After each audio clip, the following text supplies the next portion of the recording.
করিয়া ভিডিও কর। আসসালামু আলাইকুম।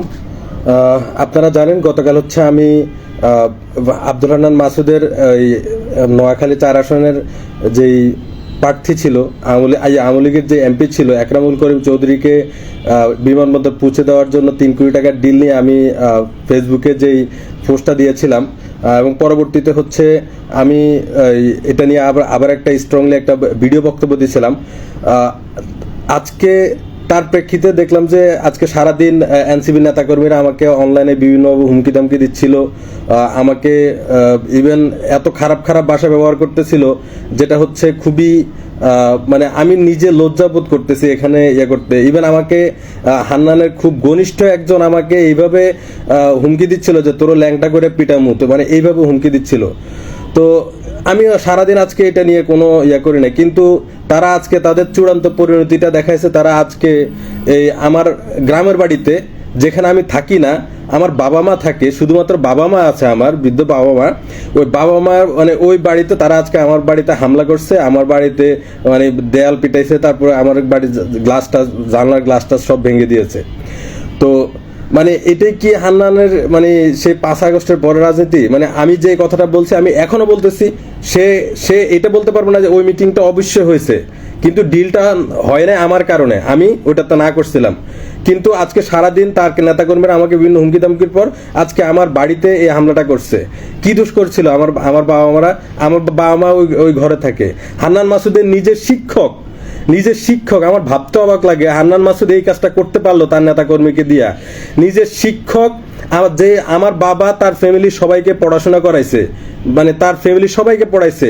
হান্নান ক্লাস 1 থেকে ক্লাস 10 পর্যন্ত আমার বাবার কাছে পড়ছে। আজকে সে ওই বাড়িতে, আমার বাবা মা যেখানে থাকে ওই বাড়িতে সে তার নেতাকর্মীরা আমার এখানে হামলা করছে। আচ্ছা, আজকে একটা ঘটনা ঘটছে যেটা নিয়ে হচ্ছে আপনারা খুব কন্ট্রোভার্সির মধ্যে আছেন। বিষয়টা হচ্ছে আব্দুল হান্নান মাসুদ 5 আগস্ট পরবর্তীতে এক এমপিকে বিমানবন্দর পর্যন্ত পৌঁছে দেওয়ার জন্য 4 কোটি টাকার একটা লেনদেনের বিষয়ে আপনাদের মধ্যে কন্ট্রোভার্সি কাজ করছে, যে এটা আসলে সত্যি কিনা। রাশেদ খান ভাই যে পোস্টটা দিয়েছিল এটা আসলে সত্যি কিনা। আমি আবারও দৃঢ়কণ্ঠে বলছি এটা সত্য ঘটনা। এটা এই মিটিংটা হয়েছে এবং হান্নান মাসুদের সাথে ওই এমপির লোকজন এসে মিটিং করেছে হোটেল পার্সে। এটা শতভাগ সত্য ঘটনা এবং এটা 4 কোটি টাকার ডিলে করার কথা ছিল। পরে আমাকে বলা হয়েছে যে 3 কোটি টাকাতে আপনি রাজি হয়ে যান। 1 কোটি টাকা তারা দিতে চাইছে, কিন্তু পরবর্তীতে আমি এটাতে রাজি হই নাই।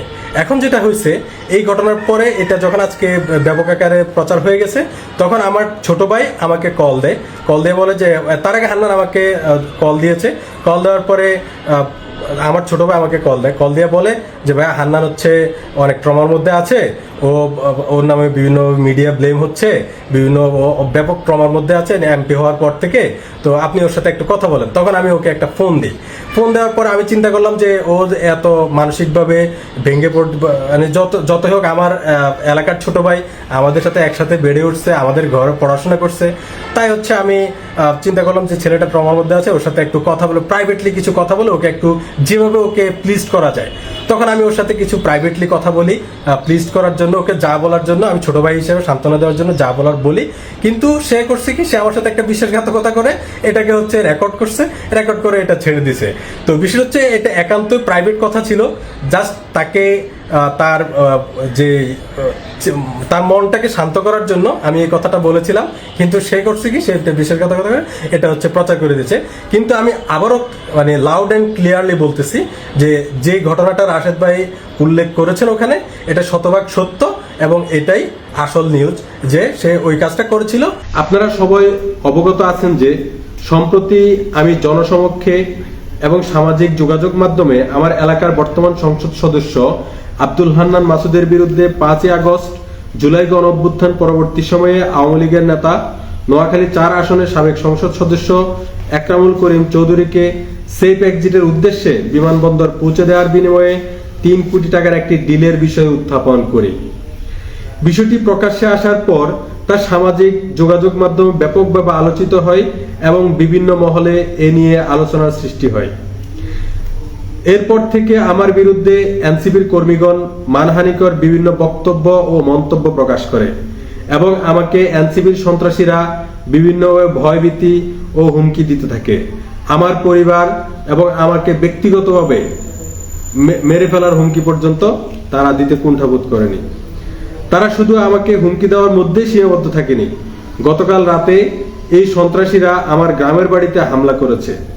আমার সকল ভাই উচ্চশিক্ষা ও পেশাবৃত্তির জন্য হাতিয়ার বাহিরে অবস্থান করায় আমার গ্রামের বাড়িতে শুধু আমার বাবা ও মা বসবাস করেন। বাড়িতে হামলার সময় আমার বাবা প্রয়োজনীয় কাজে বাজারে গিয়েছিলেন, ফলে বাড়িতে কেবল আমার মা অবস্থান করেছিলেন।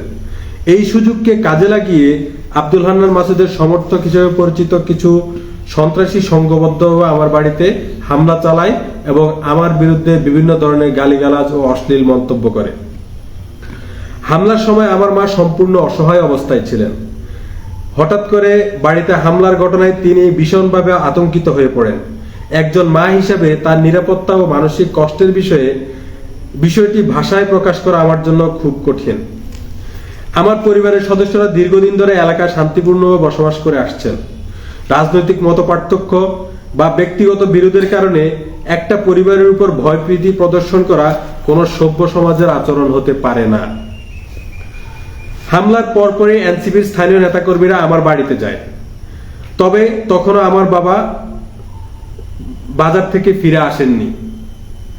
তারা আমার বাড়িতে গিয়ে বিভিন্ন ধরনের হট্টগোল এবং সিন ক্রিয়েট করার চেষ্টা করে।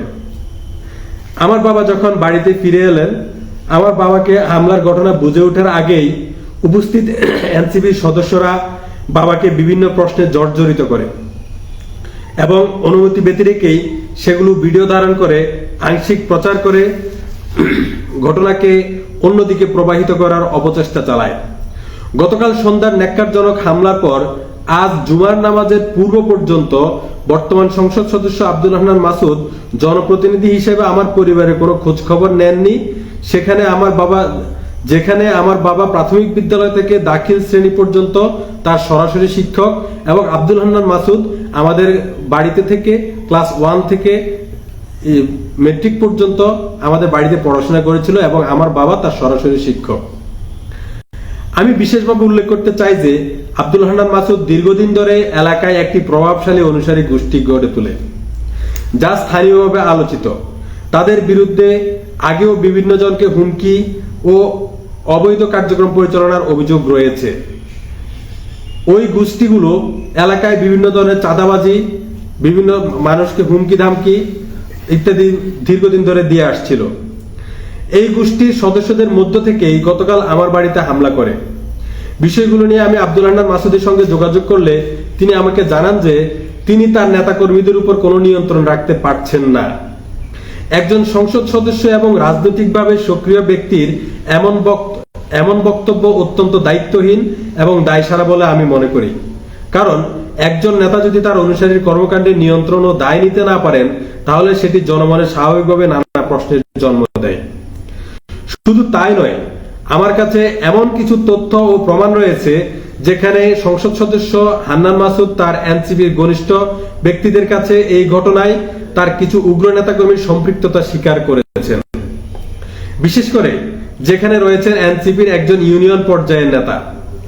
প্রয়োজনে আমি এসব তথ্য যথাযথ তদন্তকারী কর্তৃপক্ষের কাছে উপস্থাপন করতে প্রস্তুত আছি।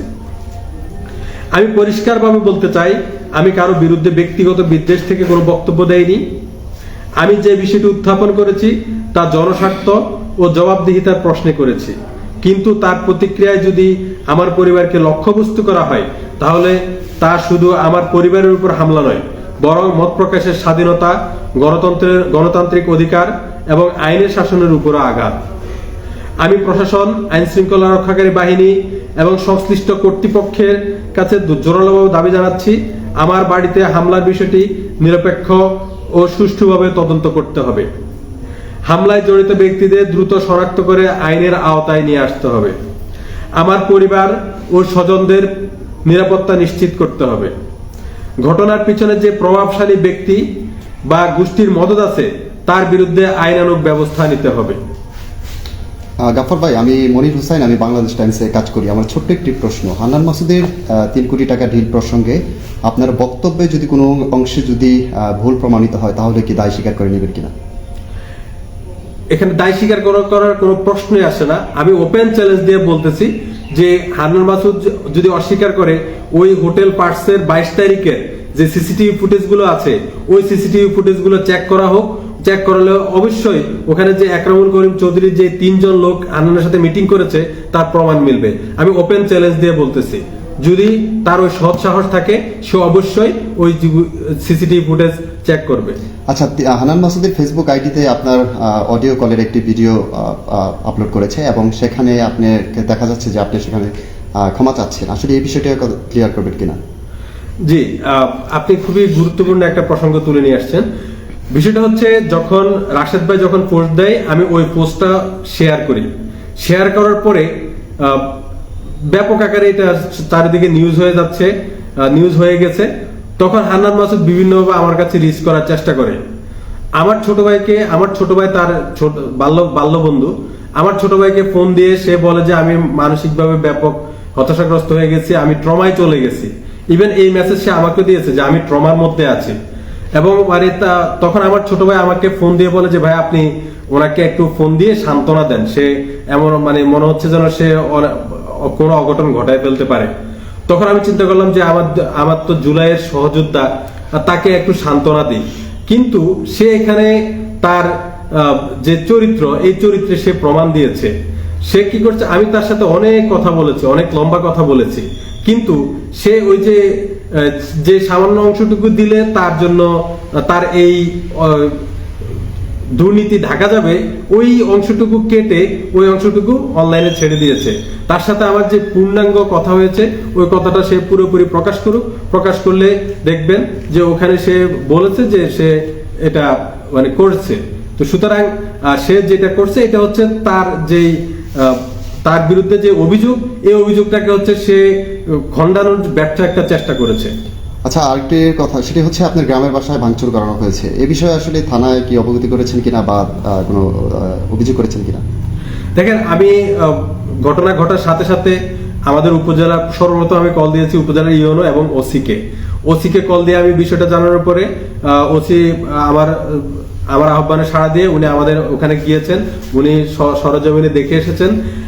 আমাকে অনেকেই অনুরোধ করেছেন যে যারা হামলা করেছে তাদের বিরুদ্ধে মামলা করতে বা মামলা করার জন্য অনেকে বলেছেন। কিন্তু দেখেন, একটা বিষয় হচ্ছে, যারা আমার উপর হামলা করেছে তারা আমার এই এলাকার কোনো ভাই বা আমার কোনো প্রতিবেশী, তারা তো আর আমার উপজেলার বাইরে থেকে আসে নাই। তো আমি তাদের বিরুদ্ধে আমার কোনো ক্ষোভ নাই, কারণ তারা হান্নান মাসুদের প্ররোচনায় পড়ে এই কাজটা করেছে। হান্নান মাসুদের প্ররোচনায় করেছে। আমি তাদেরকে শুধু এতটুকু আহ্বান করব যে আপনারা এই ধরনের সন্ত্রাসী কার্যক্রম থেকে বের হয়ে আসেন। 5 আগস্ট পরবর্তীতে এই ধরনের রাজনীতি বাংলাদেশে আর দরকার নাই। এই ধরনের সন্ত্রাসী রাজনীতি আমরা চাই না। আপনারা সন্ত্রাসী কার্যক্রম ছেড়ে আপনারা ভালো সুষ্ঠু ধারা রাজনীতি ফিরে আসুন। আপনাদেরকে আমি, যারা হামলা করেছে আমি তাদেরকে ক্ষমা দৃষ্টিতে, যেহেতু তারা আমার এলাকারই কোনো ভাই ব্রাদার, আমি তাদেরকে ক্ষমা দৃষ্টিতে বিষয়টি দেখলাম। কিন্তু যদি তারা আমার এই ক্ষমাটাকে পুঁজি করে তারা যদি পার্দার কোনো কিছু করার চেষ্টা করে, এই কারণে আমি থানায় জিডি করেছি। এই ঘটনায় আসলে আপনি নিরাপত্তাহীনতায় কি ভুগছেন কিনা একটু যদি বলতেন? যে অবশ্যই, কারণ এখনো অনবরত গতকাল হামলার পরেও আমার বাবা মা, আমার বৃদ্ধ বাবা মা, এমনকি আমাকে বিভিন্ন ভাবে হুমকি দেওয়া হচ্ছে, আমাকে মেরে ফেলা হবে, আমার ঠিকানা চাচ্ছে, আমি কি করতেছি না, কোথায় আছি এগুলা সব জানতে চাচ্ছে। তারপরে ফেসবুকে বিভিন্ন জায়গায় কমেন্ট করে যাচ্ছে নিয়মিত। তো আমি তো এখনো আমার নিরাপত্তা নিয়ে শঙ্কায় আছি, কারণ যে সন্ত্রাসীরা এই হামলাটা করেছে, কারণ সন্ত্রাসীরা তারা এটা করতে পারে, কারণ যে একবার হামলা করছে সে আবারও করতে পারে। আমি নিরাপত্তার শঙ্কায় আছি। আমি প্রশাসনকে অনুরোধ করবো যে আমার পরিবারের নিরাপত্তা প্রদান করা হোক।